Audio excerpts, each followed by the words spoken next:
Y luego de ser recapturado en Cuba, el ciudadano chino Shi Dongshan, alias Brother Wang, llegó a México la tarde de este jueves. Este sujeto, señalado como el capo del fentanilo, fue entregado a las autoridades estadounidenses que lo reclamaban.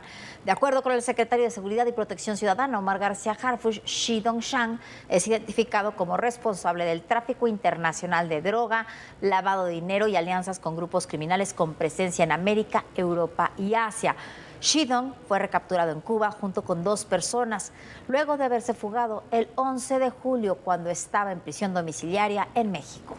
Sí, más tarde el embajador Ronald Johnson publicó en la red social X que cuando las naciones trabajan juntas, la gente se beneficia. Además señaló que fue un excelente trabajo de todos los involucrados en este caso. Finalmente agradeció al Gabinete de Seguridad mexicano y a las agencias policiales de los Estados Unidos. Aquí le comentábamos desde el día de ayer, pero en realidad lo comentamos aquí desde el 6 de agosto, pasado, que este sujeto, Shi Dongshan, estaba en Cuba, se había fugado el 11 de julio, de alguna forma se fugó, de alguna forma salió del país, de alguna forma llegó a Cuba, dicen las versiones, lo que informamos desde el 6 de agosto pasado, que habría pasado por algún país de Centroamérica, Nicaragua o Panamá antes de viajar a Cuba. Dicen ahora las informaciones que de Cuba viajó a Rusia y de Rusia lo expulsaron nuevamente o lo enviaron nuevamente a Cuba. Lo cierto es que pasó todo agosto, todo septiembre, lo que va de octubre, hasta que finalmente ayer se dijo que estaba detenido en Cuba, hoy fue enviado a México e inmediatamente desde México enviado a Estados Unidos. Se había dicho que no, pero este era un tema de conflicto. La fuga de Shi Dongshan era un tema de conflicto en la agenda de seguridad entre México y Estados Unidos. También lo habíamos dicho aquí aquel 6 de agosto pasado. Finalmente, Shi Dongshan está hoy ya en los Estados Unidos o debe estar llegando ya, Viviana, a los Estados Unidos. Bueno, y también este jueves el presidente Donald Trump dijo que pasaría por alto al Congreso en lugar de pedir la aprobación para ejecutar ataques militares contra los cárteles del narcotráfico que trafican drogas a los Estados Unidos. Hay que recordar que la Constitución otorga al Congreso la autoridad para declarar la guerra, pero las declaraciones formales son muy poco frecuentes y no se han emitido. Por ejemplo, la última que se emitió fue para la Segunda Guerra Mundial. Es por eso que los legisladores han aprobado autorizaciones para el uso de la fuerza militar con el fin de conceder al presidente Trump la autorización necesaria para usar la fuerza específicamente contra ciertos objetivos. Sí, y en eso está Trump. ¿Por qué? Porque quiere utilizar la fuerza, quiere utilizar esa fuerza, dijo, en ataques terrestres contra los cárteles de la droga. Lo ha hecho ya en ataques, embarcaciones, tanto en el Pacífico cerca de la costa de Colombia, como en el Caribe, cerca de la costa de Venezuela, pero ahora ha anunciado que lo hará en ataques terrestres. Sobre estas acciones, la presidenta Sheinbaum se opuso hoy a los operativos de Estados Unidos contra las embarcaciones que transportan droga, apoyando a Gustavo Petro y a Nicolás Maduro, mientras que el subsecretario de Estado, Christopher Landau, publicó un durísimo, muy acertado, muy retuiteado tuit respecto a la situación que se vive en Cuba y los argumentos de sus países aliados, entre ellos México, respecto al bloqueo. Insiste en que no hay ningún bloqueo contra Cuba. Mientras tanto, los organismos de inteligencia, mire usted, descubrieron el hilo negro. Informaron que Rusia y China utilizan mujeres jóvenes y bellas para seducir especialistas en Silicon Valley y en otros lugares para robar secretos informáticos. Es algo que ha sucedido a lo largo de toda la historia. Continúa la ofensiva de Estados Unidos contra embarcaciones que transportan droga a su país, vía marítima. Para Donald Trump es un nuevo triunfo en aguas del Pacífico. En menos de 2 meses, el ejército de Estados Unidos ha abatido a por lo menos 37 personas en 9 ataques contra embarcaciones de tráfico de drogas en el Mar Caribe y en el Océano Pacífico, frente a las costas sudamericanas. Donald Trump aseguró que los ataques a embarcaciones en el Caribe son legítimas. Además, dijo que las extenderán por tierra, argumentando que su país se encuentra en un conflicto armado con los cárteles de narcotráfico. So they continue to come in by land at a little bit less because they see something is going to happen. They don't like it. They see something, and they're right. Something very serious is going to happen. The equivalent of what's happening by sea. And we're going to Congress just to tell them what we're doing, just to keep them informed. But we have to do it for national security. We have to do it to save lives. Tras el ataque en la zona del Pacífico, el gobierno mexicano se pronunció en contra y dijo no estar de acuerdo con los ataques a embarcaciones presuntamente relacionadas con el narcotráfico e instó a implementar los protocolos internacionales previstos para estos casos. Sin embargo, no sería la primera vez que el gobierno federal mantiene una postura de apoyo a gobiernos como el de Nicolás Maduro, Gustavo Petro o el de Díaz-Canel. Este último protagonizó una discusión en X con Christopher Lando, subsecretario de Estados Unidos. A través de una publicación, Díaz-Canel acusó a Estados Unidos de presionar a países sobre el bloqueo a Cuba. Por su parte, Lando respondió acusando al líder cubano de mentir, pues no había tal bloqueo en la isla. También aprovechó para hablar del envío del petróleo mexicano, la llegada del turismo a la isla, así como la imposibilidad de ejercer el voto. Mientras tanto, el periódico británico The Times publicó un informe donde asegura que espías femeninas originarias de Rusia y China estarían participando en una red encubierta basada en la seducción y manipulación para obtener información de altos funcionarios de Silicon Valley, lo que expertos denominan una guerra sexual.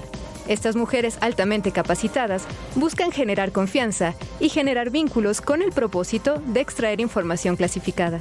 Esta táctica con raíces en la Guerra Fría ha evolucionado hasta convertirse en una sofisticada forma de recopilación de inteligencia humana adaptada al centro tecnológico más competitivo del mundo. Y es que la tendencia subraya la creciente competencia entre Estados Unidos, China y Rusia por la supremacía tecnológica en inteligencia artificial, semiconductores y sistemas de defensa. Bueno, y en esta conferencia que dio el presidente Donald Trump el día de hoy, habló de México y habló de Colombia y reiteró del poder de los cárteles en esas dos naciones, tanto de México como de Colombia. But you got a lot of bad people in the cartels, and you could look at a country like Mexico, and I really respect the president, I really respect a lot of the people over there, but a lot of the leadership, but they are in fear in their own country because those cartels are running those countries, okay? And that includes Colombia. Colombia is a drug den. It's a drug den, and it has been for a long time. You got a lousy leader over there right now, bad guy, a thug, but they make cocaine at levels that we've never seen before, and they sell it back into this, and they're not going to get away with it much longer. We're not going to put up with it much longer. Colombia is very bad. Mexico is run by the cartels. I have great respect for the president, a woman that I think is a tremendous woman. She's a very brave woman. But Mexico is run by the cartels, and we have to defend ourselves from that. México es dirigido por los cárteles de la droga, así lo dice Donald Trump, dice respetar a la presidenta Claudia Sheinbaum, pero bueno, dice que el país lo manejan los cárteles de la droga. Y lo decíamos ayer, se pueden estar haciendo muchísimas cosas diferentes en temas de seguridad, se puede haber por fin cancelado la estrategia de abrazos y no balazos, que es lo que nos tiene así como estamos ahora, pero la percepción de inseguridad sigue siendo muy alta en casi todo el país. En lugares como Culiacán, en Irapuato, el 88% de los pobladores en esos dos lugares se sienten inseguros. El promedio del país sigue siendo en 63% de los habitantes que se sienten inseguros. Esto según la última encuesta realizada por el INEGI. Sí, la encuesta de percepción ciudadana trimestral que se dio a conocer el día de hoy. Lo más notable es que en comparación con septiembre del año pasado, cuando comenzó la administración Sheinbaum, en 29 ciudades ha aumentado en forma muy marcada la percepción de inseguridad. O sea, hay 29 ciudades que se sienten más inseguras que como estaban en septiembre del año pasado. La más notable es Veracruz, porque Veracruz, la verdad, es un desastre. Y el puerto de Veracruz así lo muestra, un aumento de casi 20 puntos para estar por encima del 70% de percepción de inseguridad. Solo 4 ciudades se sienten menos inseguras y todas las demás se mantienen en el mismo nivel. Insistimos, sí se ha avanzado en mecanismos e instituciones de seguridad, pero la percepción de la gente, que es lo más importante, no ha cambiado y en 29 ciudades incluso ha empeorado en relación, por ejemplo, con lo que decía Donald Trump. México ha hecho de todo para Donald Trump, 1.500 laboratorios incautados, 55 narcotraficantes enviados, ahora Ding Xiaoping, este hombre también enviado, 30.000 detenidos, el cierre de la frontera. Pero en Estados Unidos la percepción sigue siendo de que México está gobernado por los cárteles.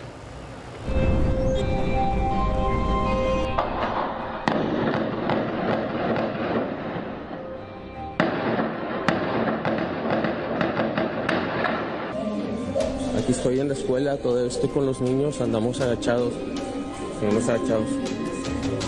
Dylan, ¿estás bien? Mantente en la pared, pegado a la pared. Ahí, hijo.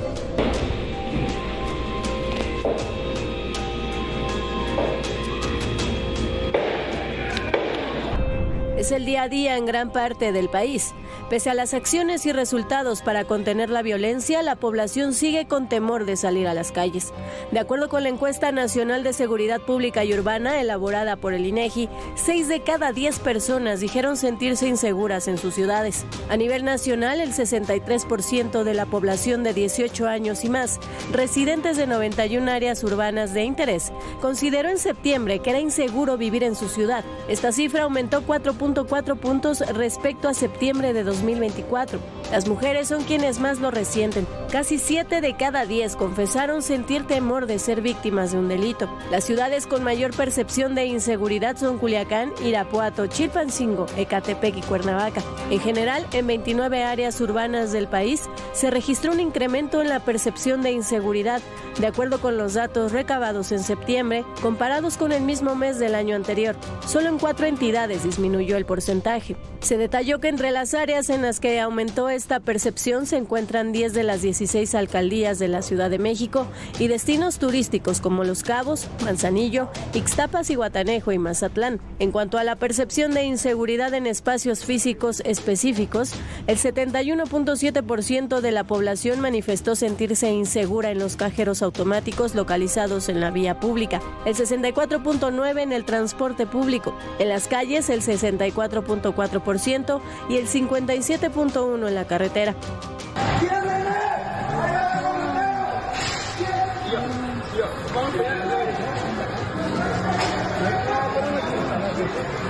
Ante esta incertidumbre, 4 de cada 10 mexicanos dijeron haber cambiado sus rutinas por miedo, dejar de salir de noche o evitar ciertas zonas. A estos números, solo 3 de cada 10 personas creen que su gobierno local realmente está haciendo algo para cambiar esta insegura situación. Bueno, hay que insistir en eso. Puede ser que se están haciendo, es indudable, cosas bien en seguridad, se han reducido el índice de homicidios, pero la gente se sigue sintiendo insegura y se sigue sintiendo insegura por lo que vemos, por la situación que se vive en muchos lugares del país. 29 ciudades se sienten más inseguras que lo que estaban. Es un índice altísimo. ¿Y cómo no se van a sentir inseguras? A unos días del asesinato del presidente de la Asociación de Citricultores de Apatzingán, Bernardo Bravo, fue asesinado el día de hoy otro empresario citrícola, Javier Vargas Arias, pero fue asesinado en Álamo, Veracruz. Un comando que viajaba a bordo de una camioneta lo interceptó y disparó contra el empresario, que recibió al menos 5 impactos de bala. Fue trasladado a un hospital, sin embargo murió pocos minutos después de ingresar, Viviana. Bueno, ¿y por qué no disminuye la percepción de inseguridad? ¿Por qué la violencia continúa? ¿Por qué la extorsión se ha convertido en uno de los instrumentos fundamentales del crimen? Y también, ¿por qué, a pesar de todo, algunas organizaciones criminales se siguen fortaleciendo? Por ejemplo, el cártel Jalisco Nueva Generación. Sí, el tema no solo es detener criminales, sino judicializarlos y luego meterlos en prisión. Acabar con la impunidad de la que muchos gozan. Ese es el punto que creo que está fallando. No están, se los mete en prisión, pero no terminan en los autores de los principales crímenes, sobre todo los autores intelectuales, no terminan encarcelados. En el caso del cártel Jalisco Nueva Generación, por ejemplo, sus mandos principales aparentemente, por lo que sabemos, no han sido golpeados, y lo mismo sucede con otros grupos como la Nueva Familia Michoacana. Pareciera que se sigue una vieja premisa de no golpear a un cártel. o de golpear a un cártel, en este caso el de Sinaloa, pero no descabezar a los demás para que no se dispersen y haya más violencia. Esa estrategia se ha probado desde el gobierno de Peña para aquí y no ha tenido resultados.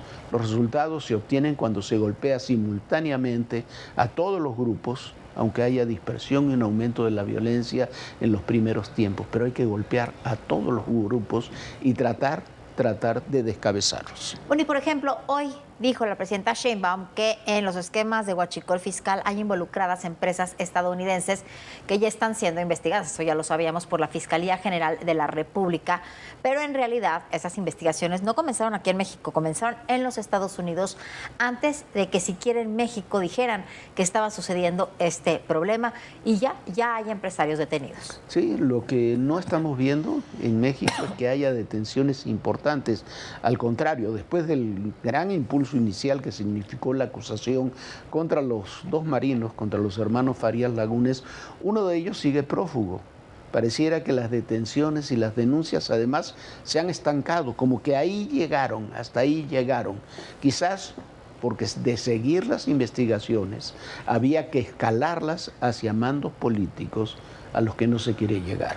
Aquí ya lo dijimos, ningún vicealmirante o contraalmirante en una institución tan seria, tan vertical como la Marina se puede mandar solo, como para llevar adelante, hacerse cargo de una estructura criminal, estando en activo en varios puntos del país y de la dimensión de la que hemos conocido, de la que ya conocemos, en el tema del contrabando de gasolinas. Bueno, y con otro tema, sí, el negocio alcanzó daños al patrimonio nacional de 600,000 millones de pesos que dicen, y bueno, si queremos ser más conservadores, que de todas maneras es un dineral, 180,000 millones de pesos al año, como dice la propia Secretaría de Energía y la Dirección de Aduanas. ¿Dónde quedó ese dinero? ¿Dónde está ese dinero? ¿Cómo se lavó ese dinero? ¿En qué instituciones o en qué propiedades o en dónde está? De eso no se ha explicado nada. El gobierno de México confirmó que la Fiscalía General de la República tiene en su poder diversas carpetas de investigación que incluyen señalamientos contra empresarios de Estados Unidos por robo de combustible en México. La titular del Ejecutivo Federal precisó que el asunto también lo conoce el Departamento de Justicia de la Unión Americana, con quien se ha trabajado coordinadamente para seguir el rastro de esta presunta red transnacional de tráfico ilegal de hidrocarburos. Un reportaje de la agencia Reuters reveló esta semana cómo una red de contrabando de combustible a gran escala, vinculada al cártel Jalisco Nueva Generación, utilizó buques tanque para introducir diésel de manera ilegal a México desde Canadá y Estados Unidos con el fin de evadir impuestos y controles aduaneros. La investigación identificó a la empresa estadounidense ICOT Mainstream, con sede en Houston, Texas, como pieza central de la operación. Destaca el caso del buque Thor Eynes, que el 8 de marzo descargó cerca de 120,000 barriles de diésel en el puerto de Ensenada, Baja California, pese a que esa terminal carece de infraestructura para manejar hidrocarburos inflamables. Según autoridades mexicanas y estadounidenses, el combustible fue declarado falsamente como lubricantes industriales para evitar el pago del impuesto especial sobre producción y servicios, el cual representa hasta la mitad del valor de la carga. De haber sido registrado como diésel, el envío habría generado unos $7 millones en impuestos. En documentos revisados por la agencia, la empresa receptora en México, Intanza, aparece como una fachada del cártel Jalisco Nueva Generación. El valor del combustible ilegal que ingresa a México podría superar los $20,000 millones anuales. Las autoridades estadounidenses advierten que el contrabando de hidrocarburos se ha convertido en la principal fuente de ingresos no relacionada con drogas para los cárteles mexicanos. Además, se calcula que hasta una tercera parte del mercado de gasolina y de diésel de nuestro país proviene de importaciones ilícitas.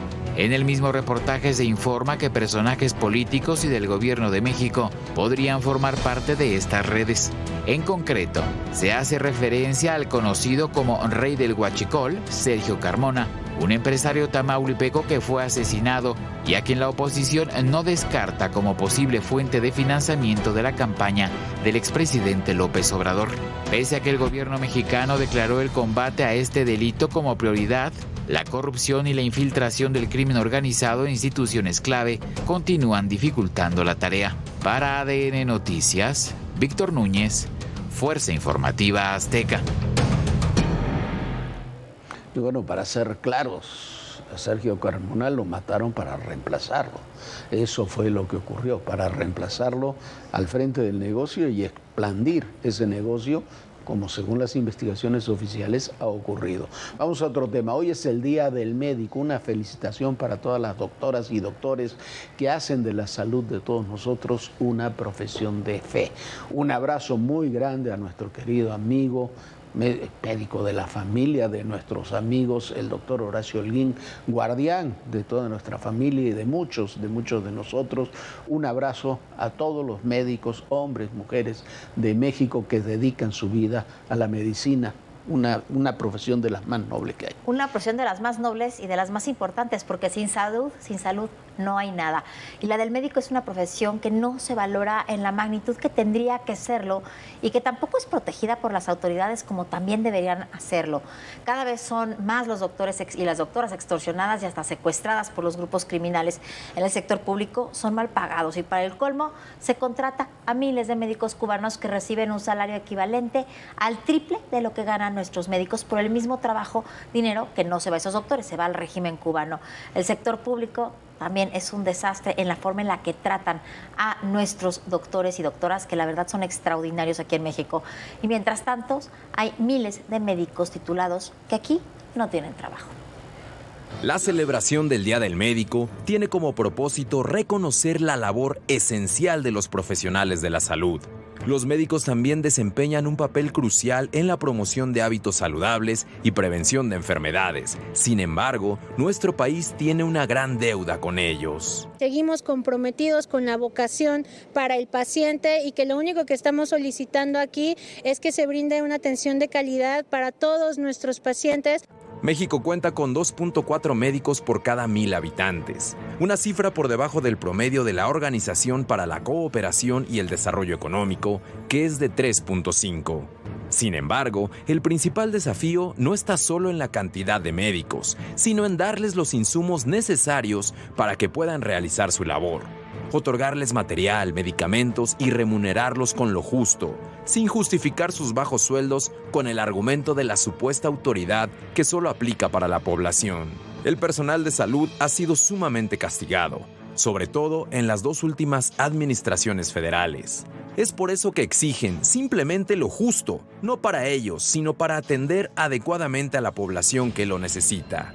Estamos con los pacientes que protesten ante el gobierno federal que prometió que íbamos a estar en Dinamarca. No llegamos ni a la India, por amor a Dios. Se descomponen las bombas de infusión, se nos descomponen las tomas de oxígeno. Las áreas físicas como tococirugía, pediatría, han tenido caída de plafón por las lluvias, porque no hay suficiente mantenimiento al hospital.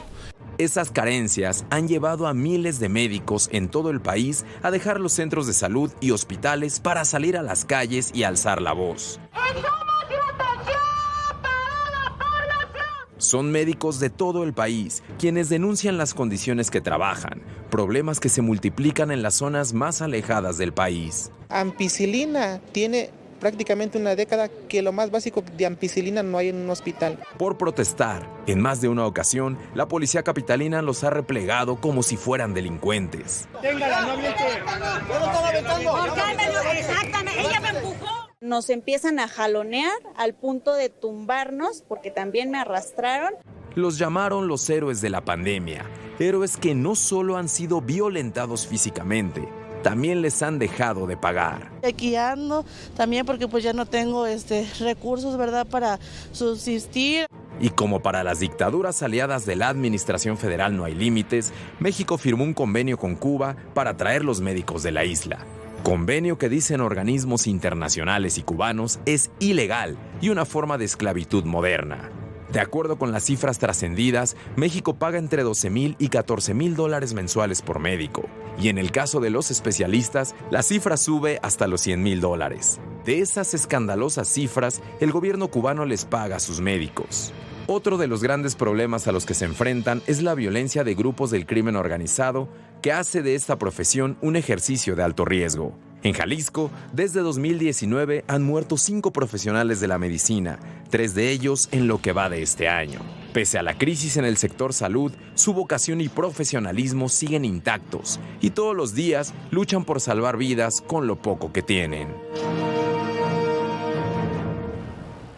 Pues así están las cosas en el sector médico del país. Nosotros ya nos vamos. Muchísimas gracias por habernos acompañado y por supuesto nos vemos mañana en punto de las 11 de la noche aquí en Todo Personal. Bonita noche, Jorge. Viviana es hija de uno de los que ya falleció, uno de los médicos psiquiatras más prestigiosos del país. Un abrazo a todos los médicos y recuerden, el poder en la política, todo, pero absolutamente todo es personal. Gracias.